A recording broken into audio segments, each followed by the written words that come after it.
All right, so we're going to talk about some basic properties. Obviously, we'll have to talk more about this on Thursday, but we'll get some pieces in there. So, average degree, or average quantity for any probability distribution, whatever it is, but we're framing it in this way. So this is, we're thinking about degree.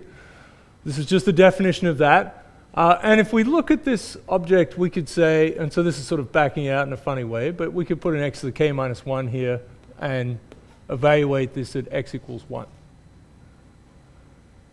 This is a little game that people like, this is a fun thing to do. You don't have to know about generating functions to do this. This is often how you can be unaware of generating functions altogether and still do this. This is, because this little k thing, you're a bit worried about that. We know how this adds up, but this k is a bit upsetting.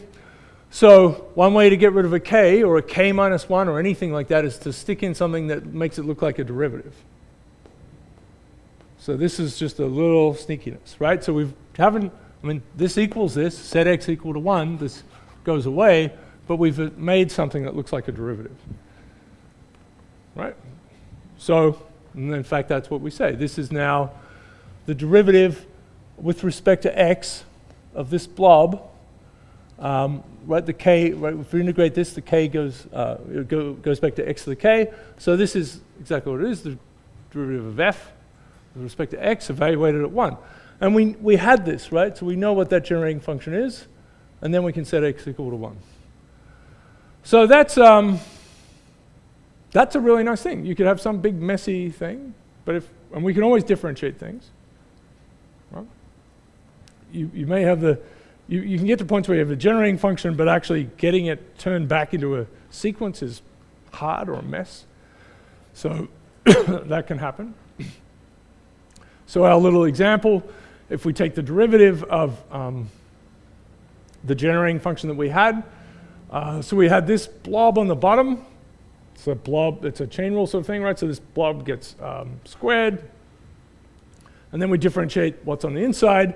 This goes away. We get a minus lambda comes down. So it'll be, terribly sorry. We've got minus x e to the minus lambda. We're differentiating, we get rid of this. Minus e to the minus lambda goes up here, and there was a minus sign. That's right, I'm sick. Okay, so that's good. And then we can set x equal to 1 here. Right, that's a little game. We'll set x equal to 1. This will cancel with one of these, and that's our average degree. So, and then a second moment, for example, would be easy. You have to think about it a little bit. Second moment, and then something like k minus 1 times k. What's the average of that? If you want, you can check for those guys as well. Well, okay, we can do it. It's easy. What's the derivative of, right, super easy. Right, d by dx of a half 1 plus x.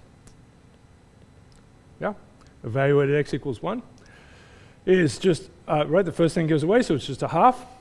Evaluate x equals 1, which is a half. And that's the average of 0 and 1. And you get 3.5 for the other one, right? So no surprise. Good. And if you go back to is it easy to go back to here? Maybe, like if we look at this one, think of it from this point of view. You differentiate this thing and the k comes down, right? Becomes x to the k minus 1. You've created a mean calculation. If you differentiate it again, you'll get k minus 1 coming down, so we're not going to get a moment from that. So how do you get the moments out? We want a second moment, which is k squared. We want k cubed in principle, right?